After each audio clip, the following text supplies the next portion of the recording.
Bonjour à toutes et tous. Je me suis mis à la tribune sans qu'on m'y appelle, mais je pense que tout le monde a envie que ça se termine. Alors je suis un peu ennuyé parce que tout le monde a envie que ça se termine. Et en même temps, j'ai à peu près 15 minutes de choses à vous dire. Alors j'essaierai de faire moins, mais je garantis pas que je vais y arriver. Parce qu'après tout, vous m'avez demandé de travailler, donc ça fait plusieurs semaines que je travaille. Et il n'y a pas de raison que je jette à la poubelle ce que j'ai fait pour vous. Alors bonjour. Je vais quand même mettre un chronomètre, hein. Parce que certains savent que je parle beaucoup, beaucoup, beaucoup, beaucoup, beaucoup, beaucoup, beaucoup, beaucoup. Ok. Bon alors, merci beaucoup de m'avoir invité. Je suis très heureux d'être avec vous aujourd'hui. Je suis un peu impressionné aussi. Bon, je suis heureux parce que ça m'intéresse toujours de participer à la réflexion collective des acteurs de la lutte contre le SIDA. Puis aussi parce que j'ai beaucoup d'affection pour Action Traitement et pour ses animatrices.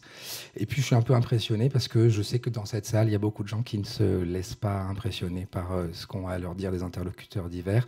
Et donc je crois qu'il va falloir être à la hauteur de vos réflexions.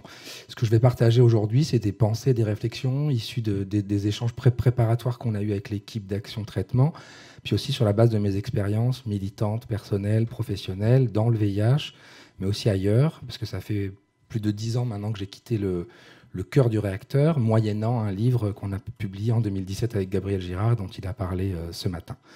Je suis un homme cisgenre de 45 ans, je suis séronégatif, usager de PrEP depuis quelques années. Et donc, je vous parlerai en tant que tout ça, ancien militant de la lutte contre le sida et puis praticien de santé publique. Et je ne poursuis pas d'autre objectif, bien sûr, que de partager une réflexion collective tournée vers l'action. Et ça, c'est quelque chose qui me semble très central dans notre milieu depuis le début. La réflexion tournée vers l'action. On a fêté récemment les 40 ans de la lettre de Daniel Defer proposant la création de aide, et elle est au moins autant un appel à la réflexion qu'à l'action. Et je pense que c'est ça qui nous a rendus très forts et très puissants dans les 40 dernières années. Alors, aujourd'hui, on a abordé beaucoup de sujets qui sont très anciens. Donc, il y a un peu un côté tarte à la crème des sujets dont on a parlé aujourd'hui, qui est à la fois, au sens où j'ai l'impression d'entendre nos milieux se plaindre depuis très longtemps de la place de plus en plus réduite du sida dans l'espace social et politique, etc. Donc moi j'ai commencé à militer en 2000, donc ça fait 24 ans ce mois-ci d'ailleurs. Et en même temps, c'est des questions qui ont une actualité certaine. Toute la journée, on s'en est bien rendu compte, voire même revêtent une préoccupation centrale aujourd'hui, avec beaucoup de ramifications. Alors, je vais essayer d'être à la fois compréhensif et puis sincère dans ce que j'ai à vous dire, parce que l'espèce de position extérieure qui est la mienne m'amène à regarder les choses différemment. Et en même temps, je ne veux surtout pas passer pour une personne qui va donner des leçons, parce que je n'ai bien sûr pas de leçons à donner. Alors, ça a déjà été dit, la question de la visibilité des personnes vivant avec le VIH, c'est un des enjeux centraux autour duquel s'est construite notre lutte. Bon, rien de nouveau. Première banderole 1984, Christophe Martin en a parlé à la conférence de Denver, Fighting for Our Lives. Our Lives, donc nos vies, tenues par des personnes dont on pouvait imaginer qu'elles vivaient avec le VIH. Et de toute façon, si elles ne vivaient pas avec le VIH, elles étaient assimilées en tant que telles. Et c'était ça le plus important. Donc l'essentiel, c'est cette parole à la première personne de personnes vivant avec, qu'on appellera plus tard, en tout cas là, moi, où j'ai milité à Acte Paris, la séropositivité politique. Et moi-même, en tant que séronégatif, comme beaucoup d'autres, j'ai été assigné à cette identité visible du simple fait de faire partie d'une association qui se définissait comme ça. C'est bien ce que disait Christophe ce matin. Alors, quel était l'objet de cette visibilité ? Bon, la lutte contre la stigmatisation, on en a beaucoup parlé, et la volonté aussi d'être assis à la table ou aux tables où se décidaient les choses, dans la recherche, dans les politiques publiques, etc. Et je vais beaucoup parler de ça dans cette intervention, même si je ne vais pas éluder la question de la stigmatisation, mais il en a été beaucoup question aujourd'hui. Alors, le contexte a-t-il changé en 40 ans ? Oui. Est-ce que la stigmatisation est moindre ? Pas forcément. En tout cas, on a rappelé beaucoup des enquêtes et des données qui nous montrent que ça a moins changé. Qu'il y a une déconnexion entre l'évolution de la situation médicale, thérapeutique, de la vie avec, et le statut social de cette condition, comme on dirait en anglais, de cet état de santé qu'est la séropositivité. Je voudrais qu'on n'oublie pas, mais on en a parlé aussi un peu aujourd'hui, les différentes échelles et les dimensions auxquelles on se place quand on réfléchit à ces questions. Individuelles, collectives, ça a été dit plusieurs fois, et puis du point de vue de la vie avec, mais aussi du point de vue des politiques publiques. Donc c'est tout ça que recouvrent les sujets d'aujourd'hui. Alors, comment j'ai procédé? Je suis reparti des termes du débat qui avaient été qui avaient été rendus visibles dans les différents documents de la journée, qui était la seule chose ferme et stable sur laquelle je pouvais m'appuyer pour réfléchir.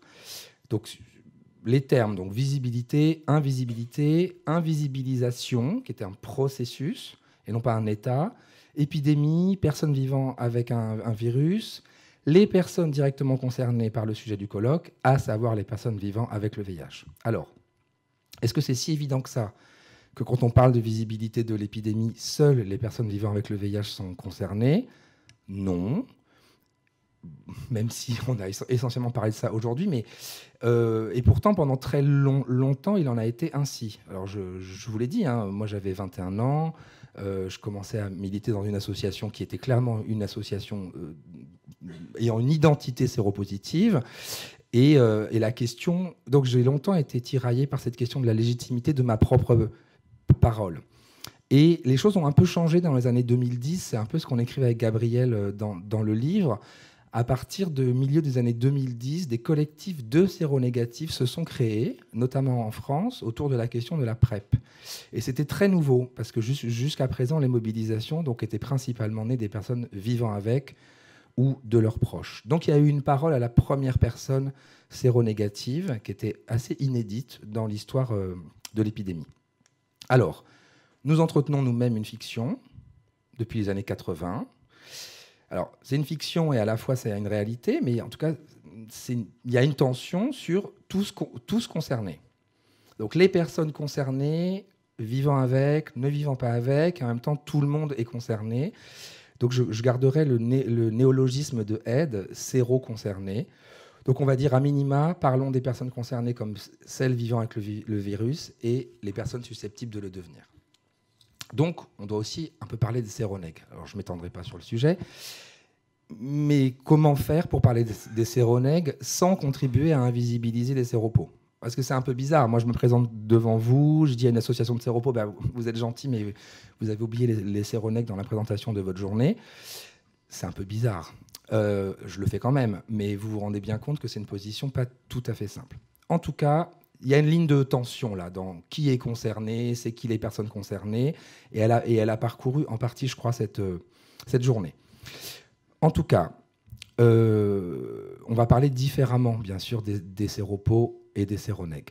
La question que je me suis posée, c'est la visibilité. Oui, mais vis-à-vis de qui? Alors, dans le milieu dans lequel j'évolue, par exemple, les séropos sur les applis de rencontres, en fait, ils sont absents, ou presque. Enfin, en tout cas, moi, j'ai l'impression qu'il n'y a plus que des séronègues sous PrEP qui se rendent visibles, et que les séropos, même indiquant sous-traitement avec charge virale indétectable, j'en vois jamais.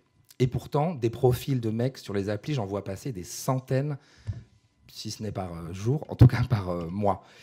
Donc, quelle sensibilité il y a à I égale I, notamment dans ce milieu qui est l'un des plus concernés par le VIH et qui, du coup, produit de fait de l'invisibilité. Alors, indétectable, mais pas invisible. C'est la dernière une de Remède, ou en tout cas, j'ai vu passer ce visuel très joli avec un garçon qui s'appelle Stéphane. Est-ce que, paradoxalement, I égale I, en tout cas dans certains contextes, notamment sexuels, contribuerait à l'invisibilité? C'est une réflexion, hein, que je n'ai pas de réponse, mais simplement je constate que malgré ce message simple, en tout cas en apparence, et très positif, moi je ne les vois pas. Et donc si moi je ne les vois pas, j'imagine que d'autres ne les voient pas. Et j'aimerais bien les voir, évidemment. Alors on peut se demander, est-ce qu'ils étaient plus visibles avant sur les applis? Non. En tout cas, je ne me souviens pas d'avoir vu des dizaines de séropos s'afficher séropos avant 2008 ou 2014 ou 2016, etc. Bon. Je ne reviens pas sur la question de... ou alors, disons, je partage avec vous une question. Il y a la visibilité. Est-ce qu'il faut que les séropos soient visibles partout, dans leur milieu de vie, dans leur communauté? Est-ce qu'ils le souhaitent? c'est une décision individuelle, même dans les associations. C'est un peu ce que nous disait Yves Ferrarini ce matin. Dans la famille, dans le milieu professionnel, alors oui, évidemment, on a un enjeu de lutte contre la stigmatisation, mais dans l'espace sexuel ou affectif, on voit bien que certains ou certaines n'ont pas envie de rendre cette question visible. Bon, voilà, je partage juste avec vous des lignes de tension, mais je crois que, disons, j'avais envie de les relever, parce que je ne crois pas que les choses soient binaires, oui, non, il faut pas, on peut pas. Il se noue des choses, comme d'ailleurs sur le coming out gay ou lesbien ou trans ou autre, qui sont peut-être un peu plus nuancées que ça. Alors, une des questions que vous avez posées, la lutte contre le VIH est-elle de plus en plus invisibilisée? Bon, alors ça aussi, donc, je l'ai dit, j'ai l'impression d'entendre ça depuis très longtemps. Et en fait, je ne suis pas sûr, contrairement à ce qu'a dit Pascal Pugliese ce matin, que la réponse soit oui, sans aucune nuance. Et pour dire le fond de ma pensée, c'est pas hyper confortable de vous le dire, mais j'ai envie de vous le dire. Je crois que le VIH bénéficie d'une exposition médiatique et sociale aujourd'hui qui est sans commune mesure avec le poids du virus dans la population. Alors c'est peut-être difficile de le dire, et encore une fois, je suis un peu gêné presque de le faire, mais je pense qu'il faut qu'on se le dise. C'est-à-dire, aujourd'hui, il y a donc entre 150 et 200 000 personnes qui vivent avec le VIH. Évidemment, nombre de personnes exposées bien plus important que ça. Je ne suis pas en train de dire que la visibilité, elle est trop, ou elle est surdimensionnée, ou il faudrait qu'elle soit moindre, évidemment. Je voudrais juste qu'on ne se dise pas, en fait, on est les parents pauvres de la santé. Alors oui, sur le plan des politiques publiques, oui, j'y reviendrai, mais sur le plan de la visibilité médiatique, je ne suis pas sûr. Après, ça ne veut pas dire que ça se passe bien et que c'est simple et que c'est facile. Mais on a au moins 2 échéances dans l'année, le 1er décembre et le site Action Média télévisé, qui marquent une présence dans l'espace public que beaucoup d'autres pathologies n'ont pas. Alors voilà, encore une fois, il ne s'agit pas de faire de la mise en concurrence, mais constater que pour l'instant, on a la chance que ça se passe comme ça. Bon. Le jour où il n'y aura plus de site d'action média, télé, évidemment, là, ce sera un critère peut-être d'une alerte qu'il nous faudra prendre en compte. Il y a un enjeu affectif dans la question de la visibilité, ça a déjà été dit, mais pour tout le monde, alors en particulier pour les PV-VIH, mais je pense pour l'ensemble des personnes concernées. Est-ce qu'il y a une peur? Il y a une peur de l'oubli? Oui, je pense qu'il y a une peur de l'oubli. Qu'on oublie ce qu'a été cette maladie, qu'on oublie ce qu'elle a produit dans nos communautés, qu'on oublie ce qu'elle a produit dans la société. Alors, il y a des choses qui sont faites pour faire écrire cette histoire, faire vivre cette mémoire, pas assez, probablement. Je pense que du côté de la recherche, par exemple, il y a trop peu de choses, clairement, et peut-être que la NRS n'a pas été assez volontariste dans le soutien de travaux historiques, mais en tout cas, on a des archives, mais on n'en produit pas. Alors que dans un certain nombre de pays, il y a des projets de production d'archives, notamment orales, de témoins, de gens qui ont traversé les 40 dernières années. Et là-dessus, on aurait probablement des choses à faire en France pour ne pas perdre la puissance de ces récits. Mais globalement, moi, je n'ai pas une inquiétude sur la mémoire sociale de l'épidémie. Est-ce qu'on a oublié les grandes épidémies de notre histoire? Je ne crois pas. Est-ce que c'est une infection comme les autres? Alors, ça a été beaucoup abordé, c'est pas non plus nouveau. Qu'est-ce qui ferait qu'aujourd'hui le VIH aurait besoin d'un traitement singulier ou spécifique au-delà d'une maladie chronique autre? Bon, clairement, la singularité, ça a été dit, c'est la question des modes de transmission et de ce fait du regard social attaché au mode de transmission. Alors, c'est pas rien comme singularité, mais c'est probablement ce qui est la singularité de cette épidémie. Alors, qu'est-ce qu'on fait à partir de ça? Il y a eu des expériences qui ont été présentées autour de l'image sociale, de la communication. Moi, j'ai envie de faire un appel pas à la recherche, mais au fait de faire appel à des expériences réussies ailleurs. C'est-à-dire qu'il y a des tas d'expériences sur stigmatisation, discrimination, d'intervention, de programmes dans beaucoup de pays, et je ne sais pas si on s'en inspire assez. Et pourtant, autant, elles ont été documentées sur leurs effets, éventuellement leurs effets négatifs, parce qu'il peut y avoir aussi des effets négatifs à l'échelle individuelle ou collective de ces questions de visibilité.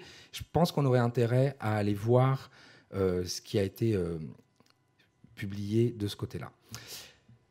5 minutes encore, si vous en êtes d'accord.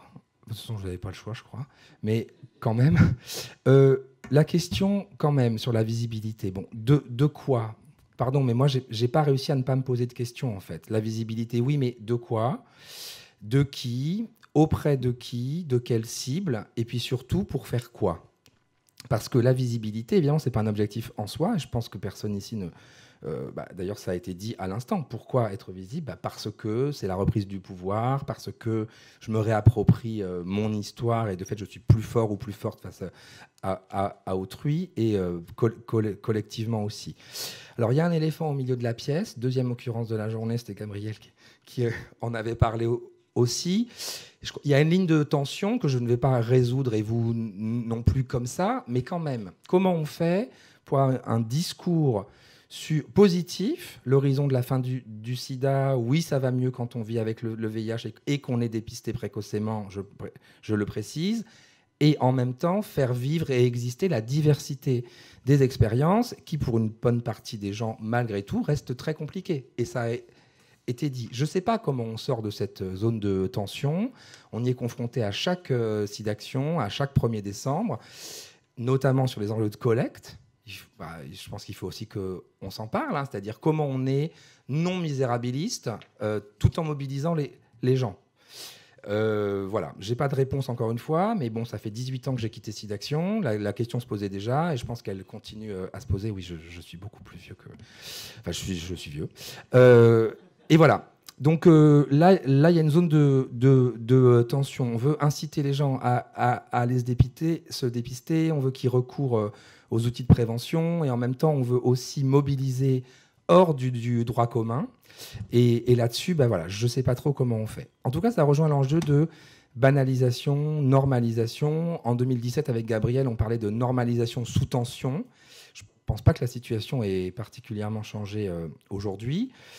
Il y a une ligne de tension, et je pense qu'on a intérêt à les garder en tête, en tête et à expliciter ces sujets, voire à les mettre au travail, parce qu'il me semble qu'ils constituent des obstacles très tangibles en dehors même de ces enjeux de visibilité.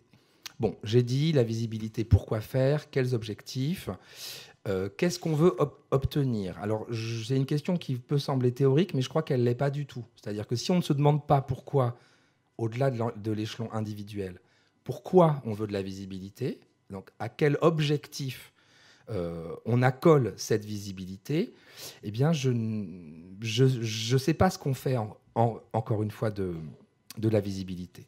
Alors, je vais passer, parce que je suis déjà très, très, très, très, très, très long. Oui, j'ai vraiment écrit beaucoup. Oui.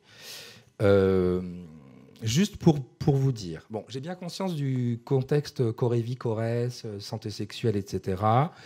Je ne vais pas développer là, mais je ne suis pas sûr qu'il y ait que des risques, en fait, sur cette question. C'est-à-dire la santé sexuelle et reproductive, c'est pas moins des militants et des militantes que nous, en fait. C'est-à-dire, ça a été dit ce matin, je ne sais plus par qui il est parti, mais il y a une dimension politique à ces questions de santé sexuelle. Et c'est pas nouveau, et ça précède de très loin l'émergence du virus VIH. Je vous dis ça parce que j'ai entendu, en allant à Grenoble, où j'allais parler de ces questions aussi en juin, qu'en gros, on allait avoir affaire à des gens à qui on partageait rien. C'est pas vrai, en fait. On va avoir affaire à des gens à qui on partage, au contraire, beaucoup de choses, notamment une vision politique de la santé, une articulation entre les droits des personnes et leur accès à la santé et aux soins. Et ça, c'est quand même déjà beaucoup. Parce que si on va vraiment dans d'autres champs de la santé, ça n'existe pas. Alors que dans la santé sexuelle et repro, oui. Donc, il y a des points de jonction évidents entre VIH-Sida et santé sexuelle et reproductive. Alors, peut-être pour finir, parce que vraiment, j'en ai beaucoup plus que prévu, mais oui, écoutez, voilà. Alors, pour finir, en fait, j'ai envie de dire, et si on revenait à des espaces historiques d'investissement? Je suis très surpris, vraiment très surpris, et ce n'est pas du tout positif, de constater que la recherche sur les services de santé dans le VIH en France, elle n'existe pas ou quasiment pas. C'est-à-dire, à part sur le dépistage depuis le milieu des années 2000 et un peu sur la PrEP aujourd'hui, en fait, qui aujourd'hui s'intéresse au parcours de soins et de santé et produit de la recherche, documente ce que vivent les PV-VIH, quelles sont leurs aspirations, etc. Il n'y a pas grand-chose. Il y a Vespa, c'est vraiment super, mais Vespa, c'est très court en fait. C'est pas ça qui nous permet de savoir plus sur finalement quelles sont les aspirations des gens, comment structurer des parcours, etc. Et je le dis d'autant plus que nous sommes apparus comme des modèles pour l'ensemble du système de santé pendant des années, et je crois qu'on ne l'est plus. Et c'est comme ça. Mais c'est dommage, en revanche, qu'on ait abandonné tout ce volet-là, qui, pour le coup, est extrêmement présent dans tous les autres champs de la maladie en France. C'est-à-dire que toutes les associations, grosso modo, travaillent au développement de ces projets de recherche qui ont des implications après sur les parcours de soins, les parcours de santé, etc. Donc, c'est un appel, finalement, à réinvestir ces questions, à réinvestir les enquêtes, les observatoires, c'est-à-dire documenter la vie avec le VIH, et pas que sous l'angle de la discrimination et de la stigmatisation, mais des parcours de soins et de santé, et de pousser l'ANRS, parce que c'est son travail, à s'engager là-dedans. Et je trouve que nous ne le faisons pas, je m'inclus dedans, et que c'est dommage pour le coup, vraiment. Alors, dernière chose peut-être avant de vous laisser, une question de structuration. Mais là, vraiment, je vais aller vite. Finalement, je me suis dit, mais au fond,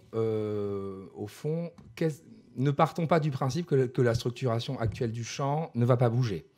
C'est-à-dire, nous sommes un monde en perpétuelle évolution, et il n'y a pas de raison que nous restions dans nos précarés associatifs tels qu'ils sont. Donc, je remets sur la table une vieille idée, fédération, union, plateforme, je ne sais pas quoi, qui a existé en France. Il y a eu une union nationale des associations de lutte contre le sida. Les vieux de la salle s'en souviennent. Je ne dis pas qu'il faut la réactiver. En tout cas, je me dis que pour actionner un certain nombre de leviers, quand on n'est pas aide, voilà, et qu'on n'a pas les ressources de aide, eh ben peut-être qu'on a intérêt collectivement à se redonner des outils collectifs à travers TRT5, nouvelle formule, à travers autre chose, je n'en sais rien. En tout cas, c'est une espèce d'appel à, mais finalement, peut-être que cette myriade d'associations qui fait la richesse de notre milieu pourrait réfléchir, avec l'aide, par exemple, de la grande sœur qui est SIDAction ou d'autres, à se redonner une force collective pour faire levier, encore une fois, notamment vis-à-vis des politiques publiques. C'est ce que je voulais partager avec vous, parce qu'on n'a pas fini de faire la révolution. Voilà, merci.